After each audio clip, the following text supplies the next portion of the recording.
på den måde, men altså alle i samfundslaget, altså alle samfundslag har der nogle ryger i sig. Og, men synes du, det er vildt, at man ikke har lyst til at tage den? Altså nu taler vildskab er jo nattens tema på en eller anden måde, ikke? Ja. Er det vildt, at man nu, når det så er 2012, at man så i det mindste ikke vil lade det ligge, altså være sådan her, hey, okay, folket, hvorfor skal de ikke have lov til at vælge om du ved? Altså det er jo, altså, man åbner jo bare døren for kriminalitet, når man ligesom henlægger det til hashklubber og staden, og hvad fanden det hedder i andre byer, ikke? Ikke et ord rundt om hashklubber, men alle... Nej, jeg siger bare, at det er steder, hvor... Altså, alle forbud for kriminalitet med sig. Så forbud mod burka, det vil jo også skabe kriminelle, fordi at vi har der masser af mennesker, der ikke vil smide deres burka af den grund. Altså... Jeg smider aldrig min. Men har man... Nej, præcis. Har du nogen tal på, hvad hedder det nu... hvad skal man sige... På sådan, altså på kriminaliteten i forbindelse med det? Altså har du nogen tal på, hvad gjorde det for Holland, at man legaliserede? Jeg har ikke nogen konkrete tal, okay. Men jeg ved, og det er fakta, at den kriminaliteten i Holland, nu har de jo haft coffeeshops i mange, mange år, ikke? Mm. Langt de fleste coffeeshops er pæne etablissementer med et godt ry hos politiet og hos myndighederne, og der er ikke noget kriminalitet omkring dem. De forhandler kun cannabisprodukter, og de betaler skatter og har intet med kriminalitet at gøre. Kan man ligefrem sige, at det her det kunne være en lille smutvej nu her, hvor vi har en finanskrise, som, altså hvis man nu forestiller sig, at der ville komme 2 coffeeshops i hver sådan en større dansk by, eller alle de byer, der kunne bære det, det ville jo også være arbejdspladser lige der, ikke? Altså, det er bestemt mange arbejdspladser. Min lille café her, som ikke engang skal sælge hash rigtigt, faktisk. Altså, hvis det var et sted, der solgte hash, så kunne vi sgu da have 20 kasseapparater herinde, garanteret. Mm. Hvis det var lovligt, og hvor mange ansatte ville det ikke være? I Holland, der har man en coffeeshop i Amsterdam per 10.000 indbyggere. Så det er jo, hvad er det, 100 coffeeshops i København. At tallet er sådan nogle, som man altid hører om. Altså modstandere, det vil jo altid sige, at ja, men så får du sådan en hashpsykose, eller hvad fanden det hedder, ikke? Er det tal, holder det en konstant, eller er det steget, eller er det faldet, eller? Nej, det er det samme tal hele tiden. Mm. Og jeg fik at vide på aftenshowet, at 120-150 ryger får en psykose. Og hvis du siger 1 million mennesker ryger... Det var mit eget helt...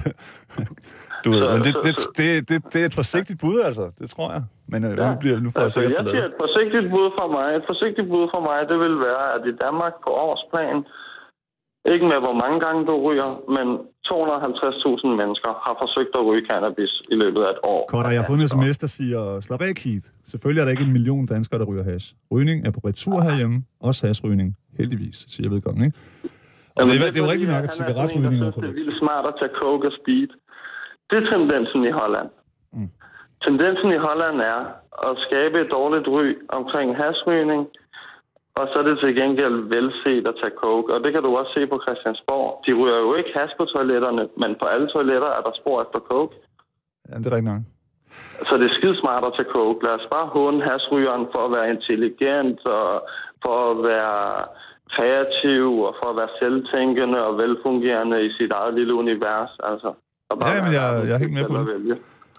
Men Korter, jeg vil gerne lige så få et stykke tid siden, altså vi kender hinanden sådan perifært, så kunne jeg se, sådan, jeg følte dig på Facebook og sådan noget, at du var pisseglad. Altså, det var virkelig det vildeste, for nu at blive ved temaet. Det var ved at ske. Din drøm var i gang.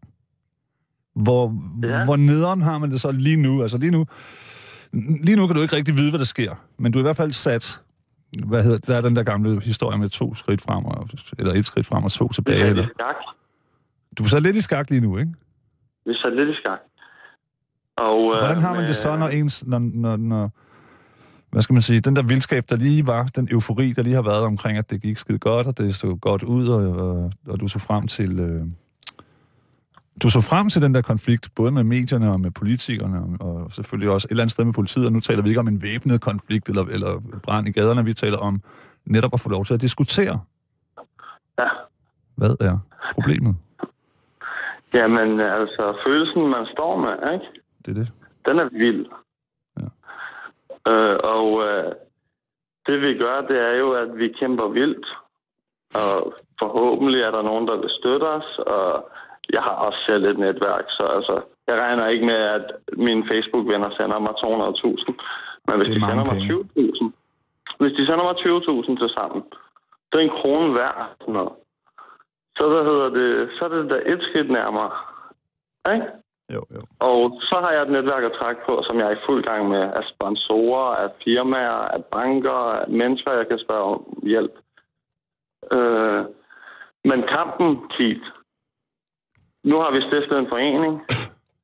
Det bliver en vild forening, der står på tromme. Vi har fået tilladelse fra både politiet i København og fra kommunen i København til at mødes den 10. november på Rådhuspladsen kl. 2. Og der har vi tænkt os at ryge hash, og det er jo det, vi har arrangeret og varslet til politiet og kommunen, og det er det, de har sagt, at de ikke ser noget til hinder fra. Mm. Så de må gøre, hvad de vil med vores sted her, vores forening og det hele. Så men Kotter, jeres kamp er jo ligesom alle menneskers kamp på en måde. Det var også... altså, et eller andet sted, så synes jeg jo, at man skal være passioneret, ligesom ham der dude, der sprang ud fra månen forleden dag. Ja. Felix Huffenhauben. Jeg havde været i tandem med ham. Nå, men det jeg mener, det er, du ved, man har en eller anden passion her i livet, og så tager man kampen. Og så kan det godt være, at nogen tager skævt til en. Der er jo masser, der synes, han også er en giga-idiot, ikke? Der er jo ganske så mange, der synes, at du er en lovbryder, en rebel og en outlaw og en nederen person, men altså, jeg beundrer jo passion lige meget, hvordan den viser sig, kan man sige. Og jeg synes jo, at jeg kan totalt godt følge, jeg har jo, som sagt, så har jeg fulgt en lille smule med. Jeg synes, at det, som jeg har set inden for jeres butik, min lillebror har været derinde også,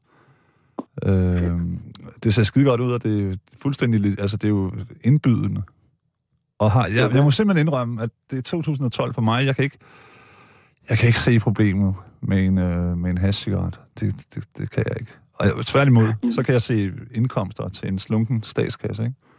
Altså i København med 100 coffeeshops, det er 6, 7, 800 medarbejdere og ansatte. Mm.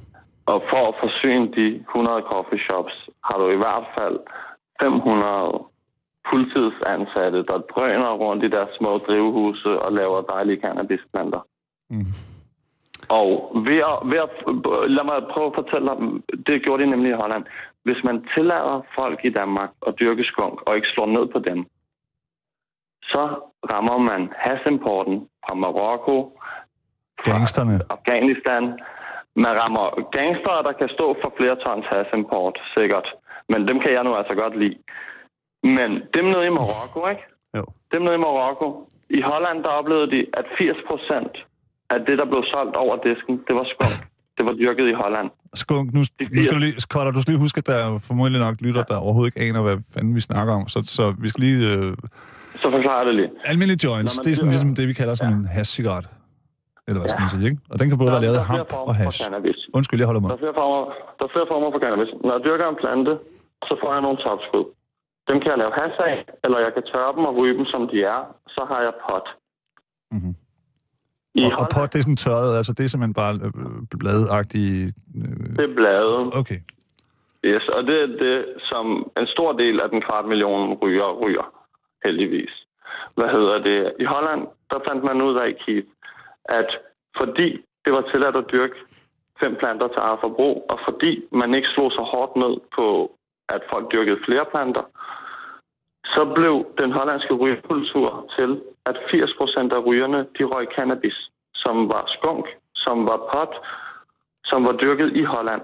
Mm. Det vil sige, 80% af alle rygepengene, de blev ligesom handlet i Holland af en hollandsk farmer, af en hollandsk groforretning, af en hollandsk frøforretning, af en hollandsk coffeeshop. Ja, det forstår man. Så det vil sige, nogle milliarder, de bliver i landet og går ikke til Marokko eller Afghanistan eller Indien eller Nepal eller et eller andet. Fordi dernede, jeg ved ikke, hvad man kan stå indenfor, men jeg tror ikke på, at en farmer i Afghanistan, der producerer 10 tons om dagen, han har ren mel i posen til hver dag. Og altså, han behøvede jo ikke at have alle de danske penge. Det er rigtigt nok. Men Kotter, prøv lige at høre. Ja, nu bruger jeg et billigt trick, jeg siger. Jeg bliver nok nødt til at cutte dig, Cutter, fordi det handler om vildskab, og jeg synes, at det er en vild tur, du har været igennem, og jeg vil gerne understrege også til de lyttere, jeg får nogle vrede sms'er, og det er ikke derfor, du skal cuttes, eller du skal heller ikke cuttes, men vi skal ikke sidde og snakke om hash hele natten, vi taler om vildskab, ikke? Jeg har røget en eneste hashcigaret i mit liv, og jeg bryder mig ikke om det, fordi at jeg bliver sådan, jeg bliver sgu tung i hovedet og røv. Uanset hvor mange hashcigaretter du har røget, så er du stadig for vild, jo. Jeg får frihed. Jeg får frihed, Cutter, og jeg får det, som ham, Lars Krag Andersen, den tidligere politimand, kalder for, hvad hedder sådan noget? Han er for vild. Hvad hedder det? Personuskadelig kriminalitet, ikke? Der synes jeg, det kan vi godt diskutere, altså i stedet. Det er jo love, der strækker sig 40-50 år tilbage, hvor man havde et helt andet verdenssyn. Ja. Altså, det er jo ikke baseret på fornuft længere så meget. Nej, det er jo baseret på mexikanere og næger, de røg joints. Og det måtte man ikke. Så skal det ramme dig og mig i dag. Ja, eller man var bange og sådan noget, du ved, og rock and roll, det var djævelens musik, og jazz, det var noget værre, der gjorde vores døtre gravide og sådan noget. Altså, det var en helt anden tid. Men Cutter, tusind tak, og jeg i hvert fald, jeg ønsker dig totalt meget held og lykke. Tak, Kis. Jeg håber, vi ses på Rådhuspladsen den 10. november. Der laver vi noget vildt og en masse. Det er ikke umuligt, hvis jeg er stået op. Sådan. Helt sikkert. Kærlighed og held og lykke.